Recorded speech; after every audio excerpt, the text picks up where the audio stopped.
My wife said where she went wasn't my business. Then at 2 a.m. her calls started flooding in. Emergency. Please answer. I'm scared. I read every text. Watched every call ring. Did nothing. She came home at 6 a.m., mascara streaked, heel broken. Found me eating breakfast. Why weren't you there? I took a sip of coffee. Your problems aren't my concern either. She told me her plans were none of my concern, said it right to my face before slipping out for yet another secret getaway with her wealthy boss. Then at 2:17 in the morning, my phone started lighting up with her calls, 18 of them back to back. I watched every single one go to voicemail. I read every frantic text she sent, every desperate plea for help, and I didn't lift a finger. That was the moment I made my decision. Mercy, forgiveness, being the stand-up guy, none of that was my concern anymore either. My name is Alex Carter, and what follows is the story of how I took apart two people's lives with the same cold precision I used to put up steel frames for skyscrapers. The slow-burning kind of rage, that's the one you have to watch out for. Not the kind that explodes in a flash and burns itself out. The calculating kind. The kind that doesn't react, it plans. That's exactly what was running through me the day I came home early from a month-long job out in Wyoming, flowers in hand, thinking I'd surprise Megan and maybe finally have that conversation about kids. What happened instead was I got the surprise of my life, and it wasn't anything close to good. I pulled my truck into the garage and just sat there for a second, and everything felt exactly right. The house we'd built together, the lawn we kept perfect, the beautiful suburban life we'd created in one of Denver's best neighborhoods. I grabbed my bag from the seat, already picturing the look on her face when she saw me.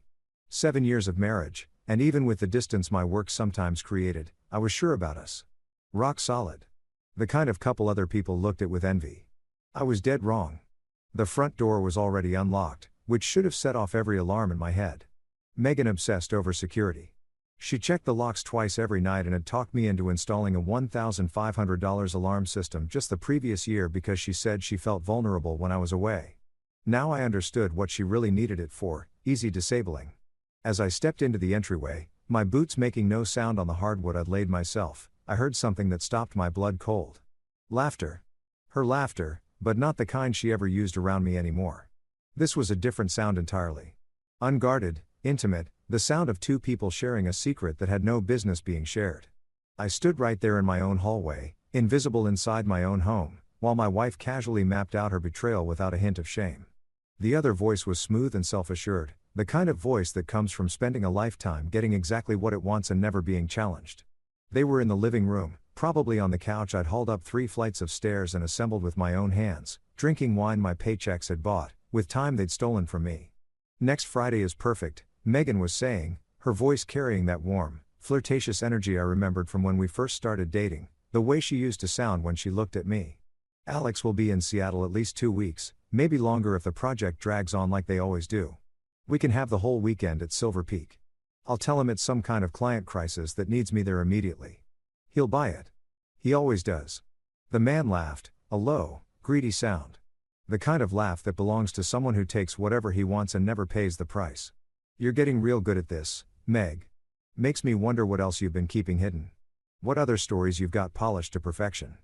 Don't even worry about it, Daniel, she said softly. I could hear the smile behind her words. Could see in my mind the way she'd be leaning into him, touching his arm the way she once touched mine. You're my only secret. My most thrilling, most expensive secret. My way out of the dull little life I've been living. They laughed together after that, and something inside me split open. Not shattered, cracked. Like a dam that's holding on by a thread, pressure building behind it, force accumulating, waiting for the moment when it finally gives way and takes everything downstream with it. I could have walked in right then. Could have confronted them, started screaming, thrown punches, become every cliché of the betrayed husband falling apart in his own living room. But I didn't. Because standing there in the shadows of my own home with my bag still clenched in both hands, I remembered something true about myself that years of playing the devoted husband had buried. I was a builder, yes, but I also knew how to tear things down. I'd demolish structures before raising better ones in their place. That's what this moment called for. Demolition first. I backed out of that house one careful step at a time, the military muscle memory from years ago taking over without me asking it to. Got back into my truck. Drove with perfectly steady hands to the Red Canyon bar, where I knew my buddy James River would be a few drinks in by now. James and I had served together in Afghanistan. He'd saved my life on 2 separate occasions and once done something darker on my behalf without ever needing an explanation. He was the one person who would understand what I was about to become. The bar was exactly what I needed, dim and smoky despite the ban, full of people who'd seen too much and given up pretending otherwise. James was in his corner booth with a bourbon, those sharp eyes catching me the second I came through the door. He clocked everything before I even sat down. "You look like somebody just shot your dog," he said as I slid in across from him. "Except you don't own a dog." "So what happened?" I couldn't find the words right away. They were stuck somewhere between my chest and my throat like broken glass. Finally I got them out. "Megan is sleeping with her boss. They're in my house together right now. Probably in my bed." James didn't flinch or offer sympathy. He just nodded slowly, like he'd been bracing for this conversation for years. "How long have you known?" 20 minutes. Came home early. Heard them working out their next trip away. "And you walked out instead of putting him through the wall?" "Because I've got something better in mind," I said. And something in the way I said it made James smile. Not a warm smile. The smile of someone who recognizes their own kind. "I'm going to take them apart completely, financially, professionally, in every way that matters. I'm going to make them regret ever crossing paths with each other, ever crossing paths with me, ever waking up on the same planet I live on." James flagged the bartender for 2 more. "Tell me what you need." The following week was a masterclass in self-control that would have impressed my old drill sergeant. I played the part perfectly. Came home from the trip I'd supposedly been on, told a convincing story about delays and contractor issues. Kissed Megan on the cheek when she flinched just slightly at my touch. Noticed how she couldn't hold my eyes for more than a second. How her phone was always face down on every surface, always face down now. She was jumpy, constantly sneaking peeks at her screen with those quick, guilt-soaked glances that people think are subtle and never are. I watched her the way a scientist watches a specimen, noting every lie, every hollow smile, every mechanical laugh, every time she said she loved me while her phone buzzed with messages that lit her up in ways I hadn't seen in years. I never pushed. Never gave her the tears and accusations and big dramatic confrontation she'd probably imagined in her head. I was cold and methodical, quietly building a case she didn't even know was being built. James, using his military network and zero regard for legal niceties, ran professional surveillance. What came back made my stomach twist: photographs, timestamps exposing every lie she'd told, credit card receipts from hotel stays we'd never taken together. Daniel Hudson. 44 years old. CEO of Hudson Marketing Group. Married, 2 kids in private school, a net worth hovering around $40 million from what public records showed. My wife's boss. Pathetically, insultingly predictable. But here's what Megan had no clue about. What no one knew except my accountant Gerald and my attorney Lisa. 2 years back, right around the time Megan started pulling away, when the warmth left her eyes and our conversations turned into transactions, I'd started protecting myself. Not a conscious decision at first, just instinct. An animal sense that winter was coming and I needed to prepare. 15 years in construction and engineering had given me connections across 3 states, a reputation for finishing big jobs early and under budget, and skills that were always in demand. So I quietly built my own company, Carter Steel Solutions, structured through enough corporate layers that even a forensic accountant with a law degree would need a week and a flashlight to map it out. Custom metal fabrication for commercial construction, precision work that commanded premium rates. And business had exploded. $30 million in contracts already lined up, profits reinvesting faster than I could plan for. All completely invisible to Megan. She still thought I was just Alex the contractor, making decent money but nothing that would make her stay. She had no idea I was building an empire while she was building her lies. I spent hours behind my closed office door, supposedly working on estimates. What I was actually doing was documenting everything. Every dollar Megan spent. Every trip. Every emergency meeting that showed up as a hotel charge. James kept feeding me photos and recordings that made my hands shake, but I filed them away without blinking. Evidence. Ammunition. The bricks I'd used to knock down the life she thought was safe. I started catching details I'd chosen not to see before. The designer wardrobe that had appeared out of nowhere. The hours she spent getting ready for work versus the 30 seconds she gave me when she got home. The way she dropped Daniel's name into conversations constantly, like he was something special instead of a married man sneaking around on his own family. The obsessive mirror checking before she left each day, like she was performing for an audience that wasn't me. The tipping point came on a Tuesday night, 3 weeks after I'd first heard them together. I sat in the living room pretending to look at my laptop while she got ready to go out. She'd become bold lately, almost daring me to say something. The outfit she had on was stunning, All designer labels, a dress I'd never seen before that probably cost someone's rent payment. Paid for with money from our joint account I'd been quietly routing into my hidden company accounts. The irony was not lost on me.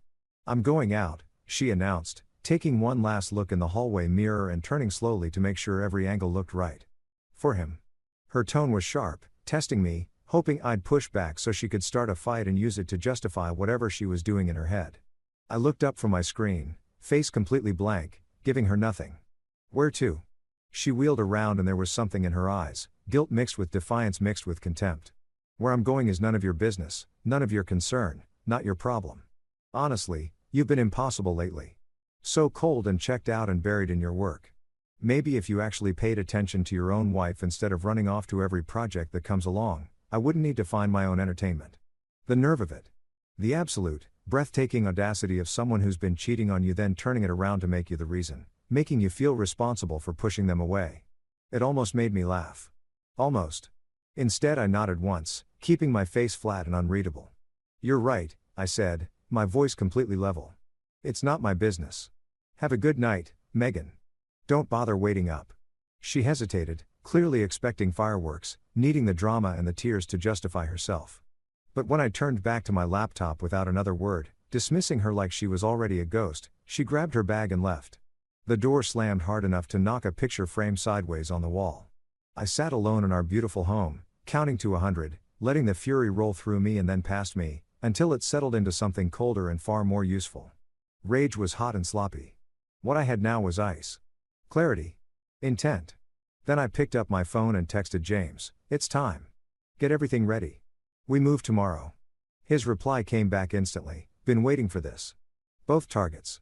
No mercy." At 2:30 in the morning my phone started buzzing on the nightstand, that vibration unbearably loud in the dead quiet of the house. Megan's name flashed on the screen once, twice, 3 times, 4. I watched it ring from where I lay on top of the covers, propped on my pillow, wide awake, staring at the ceiling. Counting each missed call like keeping score. I'd been expecting this.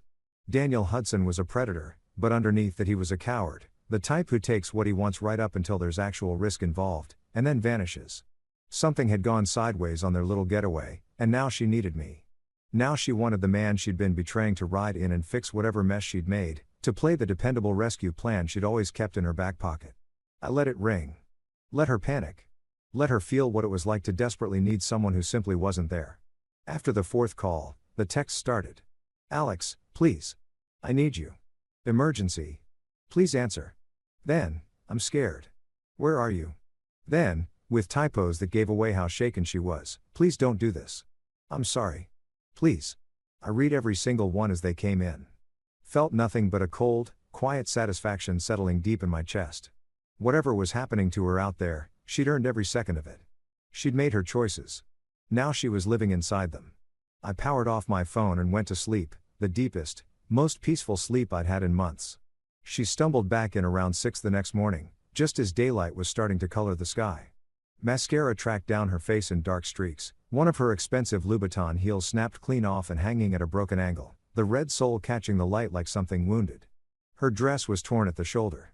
She looked like the night had chewed her up and spit her back out.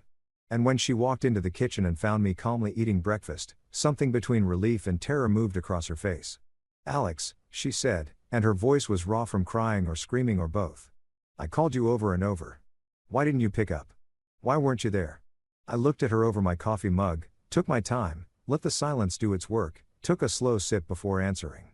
"The coffee was excellent. You made it pretty clear that where you were going was none of my business. So I figured where you were when you needed help wasn't my business either." Seemed consistent. I paused, watching it land. "Tough night? You don't look great." Her face ran through a whole cycle of emotions before landing on barely leashed fury. "You bastard. You absolute bastard. I could have been hurt. I could have been in real danger. Something terrible could have happened to me and you just sat there ignoring my calls. And yet here you are," I said calmly, another sip of coffee, the same tone you'd used to talk about the weather. "Alive. Unharmed. Standing in our kitchen, having managed completely without my help.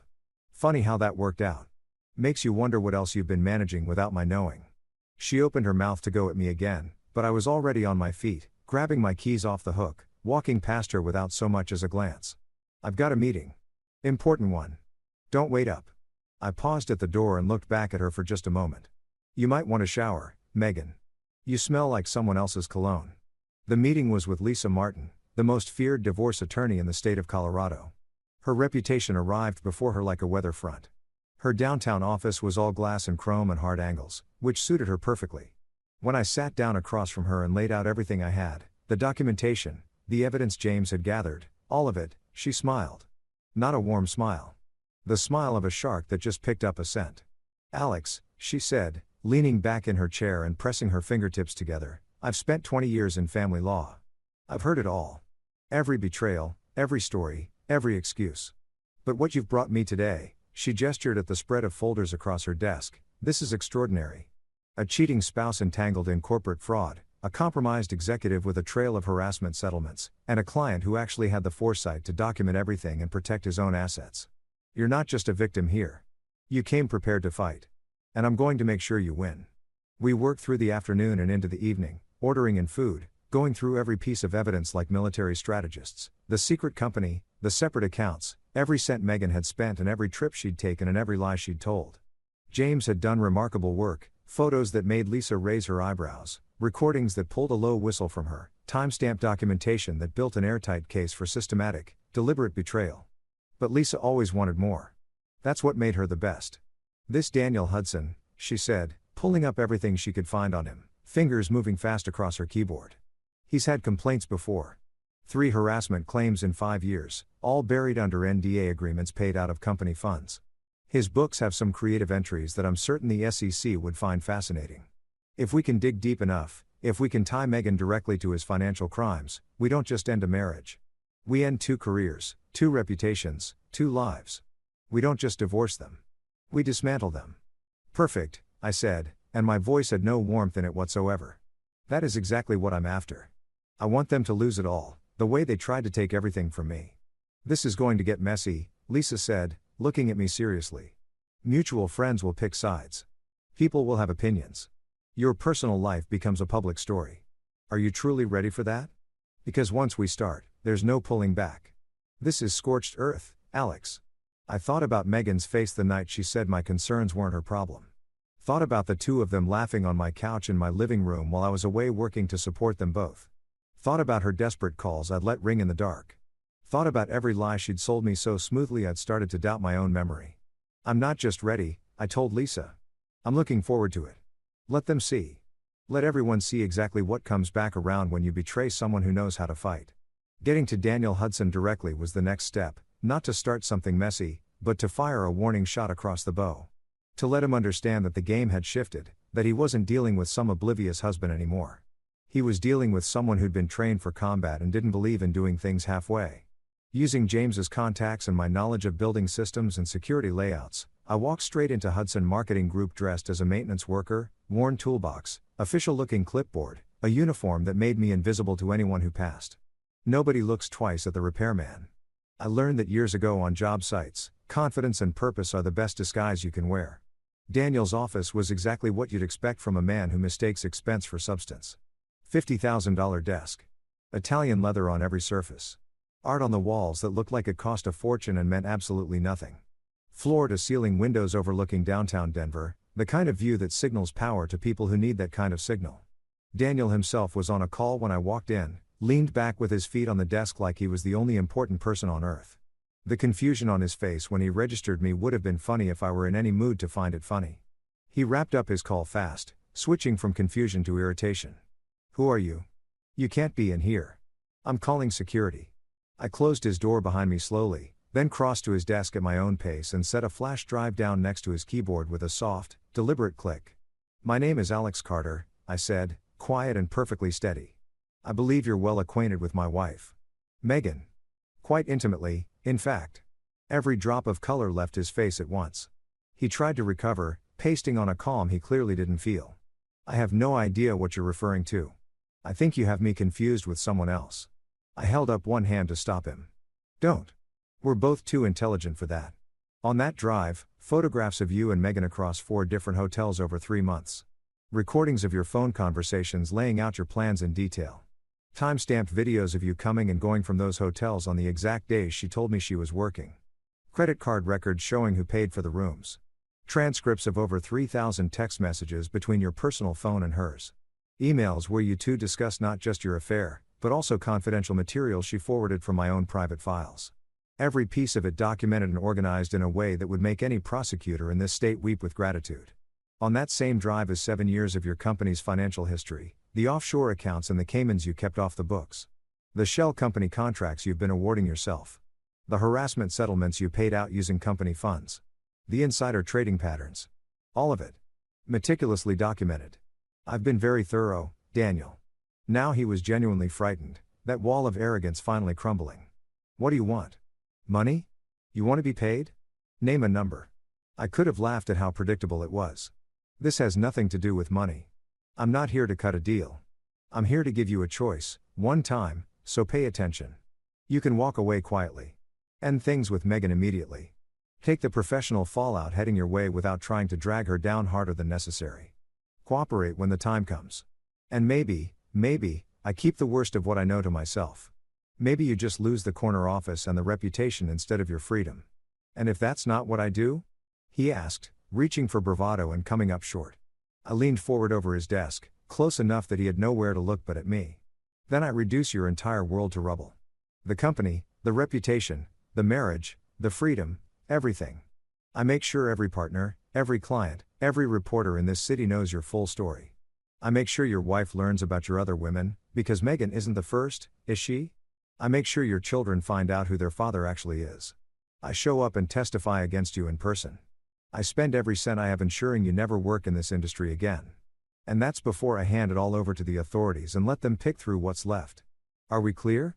I straightened up, picked up the empty toolbox, and headed for the door. I stopped with my hand on the frame. One more thing, if you warn Megan, if you try to get ahead of this or coordinate with her in any way, I'll know immediately. I have people watching you. Serious people. And I'll treat it as a declaration of war. Trust me when I say you do not want that. I learned from professionals. The door clicked shut behind me, and I walked out of that building knowing I'd just lit the fuse on something that was going to level everything they'd built together. Now I just had to wait for the blast. Patience was never a problem for me when the outcome was worth it.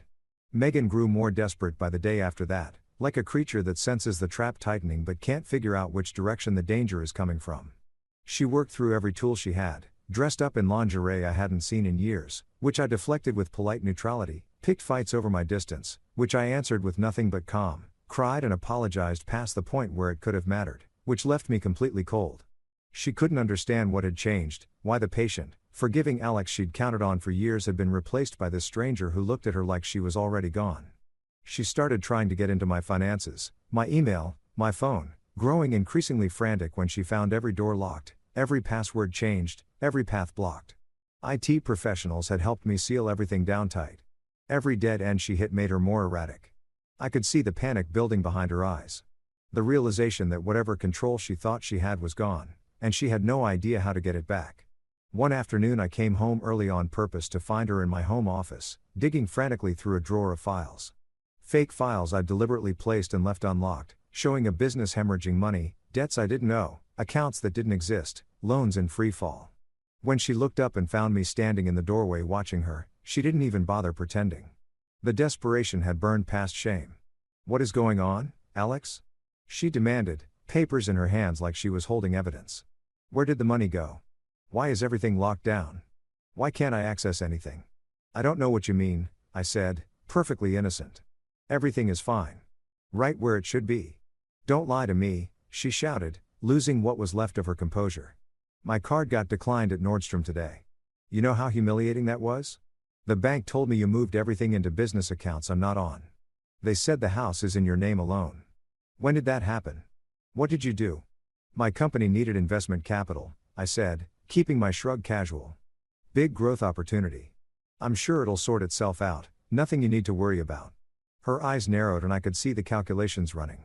"What company? Since when do you have a company? You're a contractor. You work for other people."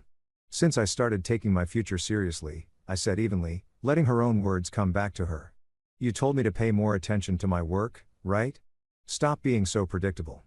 Build something real. I'm just taking your advice, Megan. Being less boring. Building an empire while you were busy building your lies." She stared at me like she was meeting me for the first time. Maybe she was. The man she'd learned to walk all over, the one who apologized reflexively, absorbed her criticism without pushing back, bent himself into whatever shape she needed, was gone. Standing in his place was someone she couldn't read, couldn't manage, couldn't even begin to understand. And that terrified her more than anything else could have. "You're punishing me," she said, and her voice had gone quiet. "You know something." "What do you know?" "No," I said, keeping my voice even and cold. "I'm not punishing you. I'm protecting myself."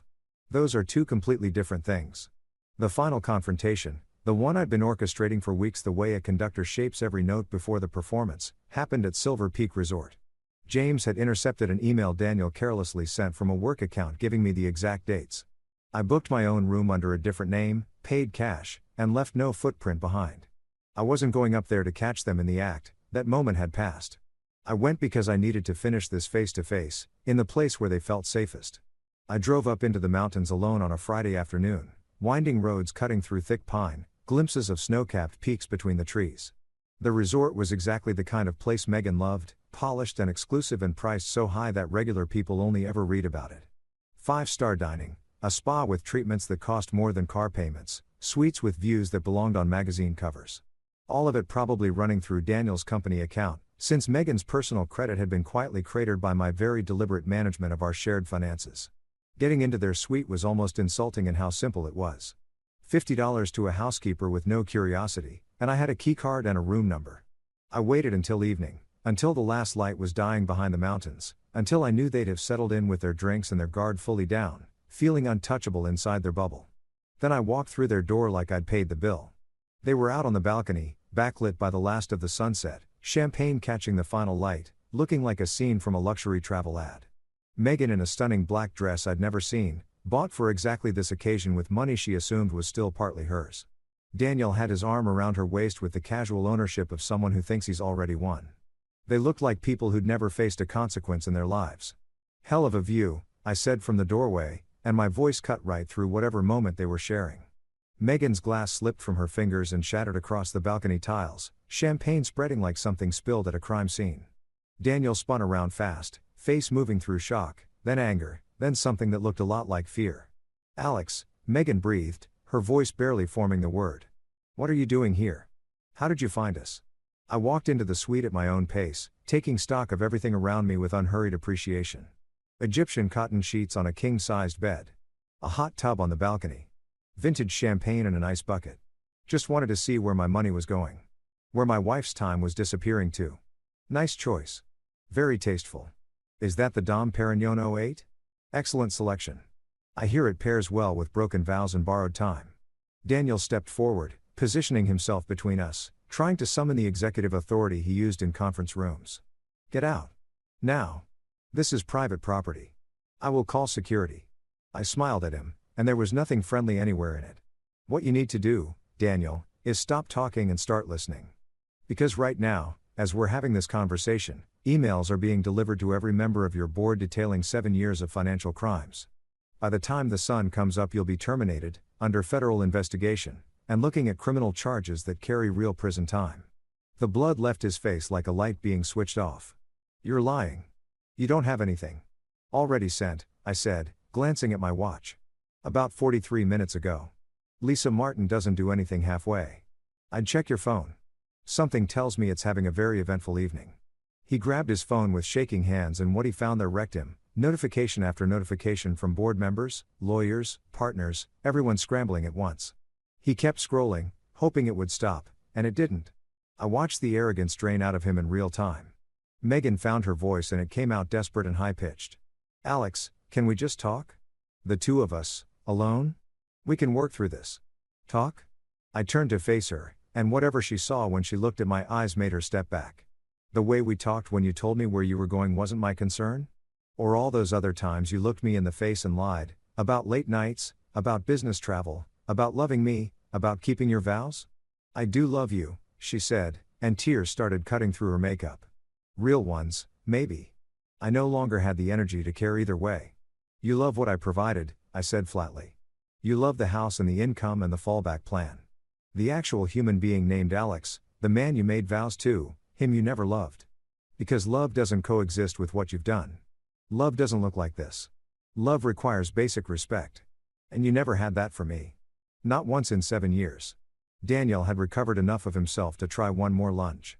You think you're righteous? The hero? You're just a bitter man who couldn't hold his wife's attention, inadequate in every way that counted. I crossed the room before I even made the decision to move, grabbed him by the collar of his expensive shirt, and put him flat against the wall hard enough to rattle the framed art. I got my face close to his and dropped my voice almost to a whisper, and somehow that was more frightening than shouting. I could finish you right here and make it look like an accident. But that would be too fast. Too easy. Too merciful. I want you to watch your life come apart slowly. I want you to lose the company, the title, the freedom, the family, every single thing, one piece at a time. And I want you to remember me every single day you spend in prison. I want you to remember the man you thought wasn't worth worrying about. I let him go. He slid against the wall, every bit of fight gone, just a frightened man in an expensive suit that didn't fit the moment. I turned to Megan and pulled a folder from inside my jacket, dropping it onto the coffee table with a sound like a gavel. Divorce papers. Already filed. Already processed. You're walking away with nothing. Zero. The house is in my name, has been since before we married. Smart move, in hindsight. The car, the investments, the savings, the retirement accounts, all mine. You'll leave with whatever's in your personal checking, which was sitting at about $3,000 last I checked. That's not legal, she said, but her voice had no strength behind it. Community property. I have rights. Already done, I said pleasantly. Lisa Martin is handling it. You should find your own attorney, though I'll warn you, most reputable ones won't touch this case once they look at the details.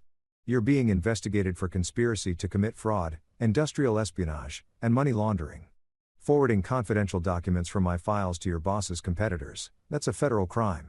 Helping structure illegal offshore accounts, also a federal crime. Opening accounts in my name without my authorization, identity theft. You've been busy, Megan. Busier than I ever knew. Her legs gave out and she sat down hard on the couch, her perfect dress wrinkling, her mascara running in dark rivers down her face. I never meant for any of this to happen? I finished for her.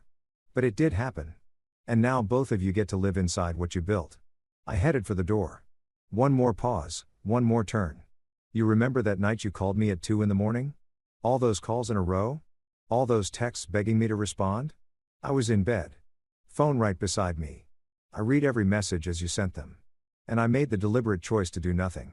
To let you panic. To let you feel abandoned and ignored, because you had told me, in no uncertain terms, that where you went and what you needed and who you turned to were none of my business.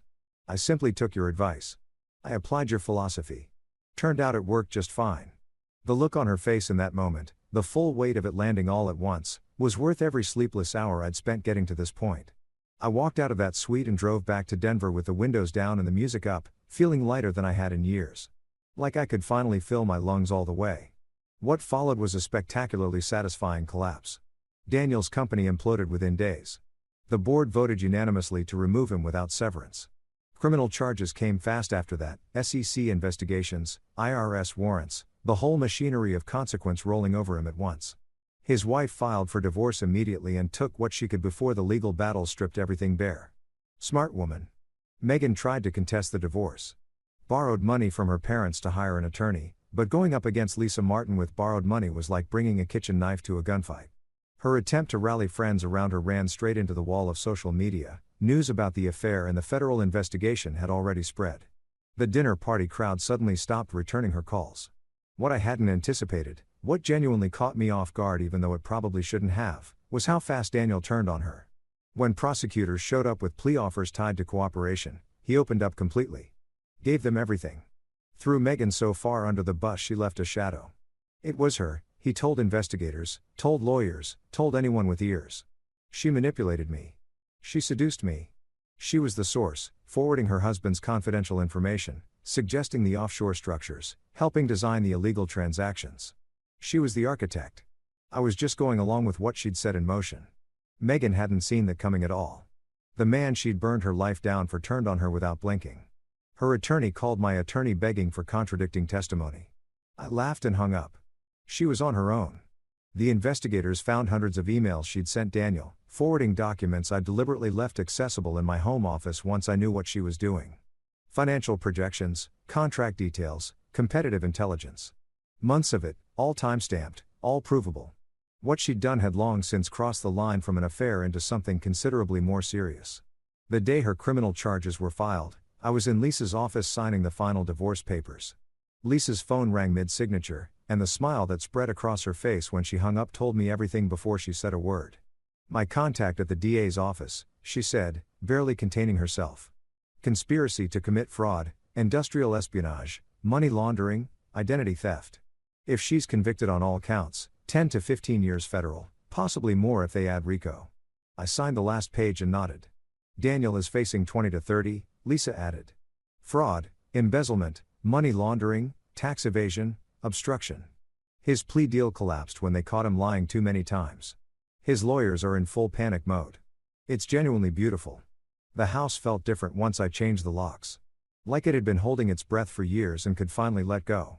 I brought in contractors to gut Megan's walk-in closet and turn it into a home gym, convert her bathroom into a sauna, strip her office down to the walls and build a library in its place. Every last trace of her was removed, donated, given away, or in some cases simply destroyed because the satisfaction was worth more than whatever it would have sold for. 3 weeks later it was as if she'd never set foot in the place.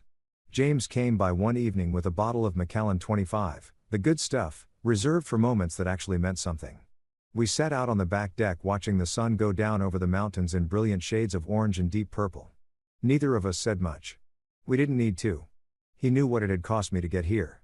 "You did what needed doing," he said finally, pouring us both a generous measure. "I know," I said. "Not a single regret." 2 months after the divorce closed, Carter Steel Industries won its biggest contract yet, $65 million to supply custom metalwork for a new NFL stadium in Phoenix. Success, it turned out, was the most satisfying form of revenge available. While Daniel and Megan's worlds dissolved, mine was climbing to heights I hadn't planned for. 80 new employees. Offices in 5 states. Fortune 500 companies calling because they wanted to work with someone they could trust. 6 months out from the divorce, on a cold November evening that smelled like the first snow was coming, someone knocked on my door. I opened it to find Megan standing there, barely recognizable as the woman I'd spent 7 years married to. The designer clothes were gone. Worn jeans, a cheap jacket, hair limp around a face that had aged a decade in less than a year. Dark circles carved deep under her eyes. She looked like she'd been broken down to the frame. "Alex," she said, and her voice cracked on the single syllable. "Please. Just 5 minutes." I stood in the doorway without moving back. 2 minutes. Starting now. She looked past me into the house, into what used to be hers, and I could see the tears forming. "I've lost everything. My job, my apartment, they repossessed my car. My friends won't talk to me. The trial starts next month and my attorney says I'm probably going to prison for 8 to 12 years. Daniel's legal team is painting me as the mastermind who engineered the whole thing and used him. Everything is gone, Alex. All of it. And you want what from me exactly?" My voice was somewhere below freezing. "Sympathy? Money for a better lawyer? A character witness? I want you to tell them the truth," she said, reaching toward me but not quite making contact. "Tell them I didn't understand what Daniel was doing. Tell them I was just having an affair and had no idea about the fraud. Tell them I was a victim too." I let out a short, harsh laugh. "That would be a lie, wouldn't it? You knew exactly what you were doing when you forwarded my documents.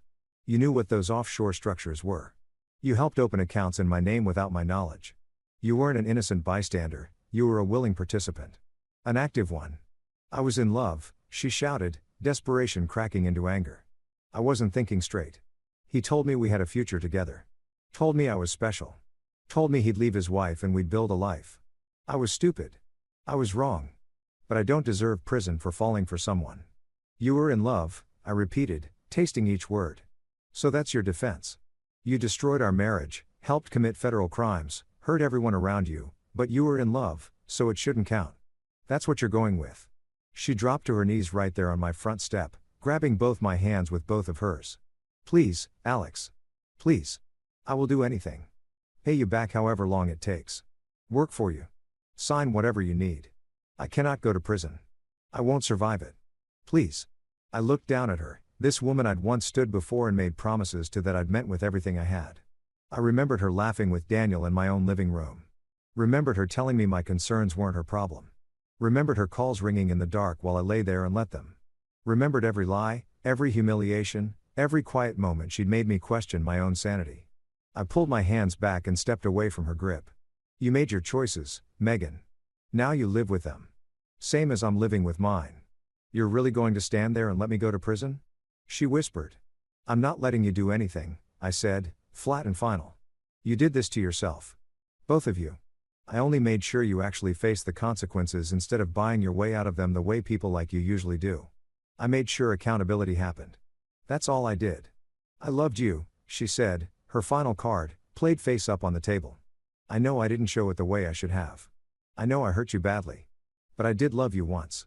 And I think somewhere underneath all of this, part of you still loves me too. Otherwise, why would any of this hurt?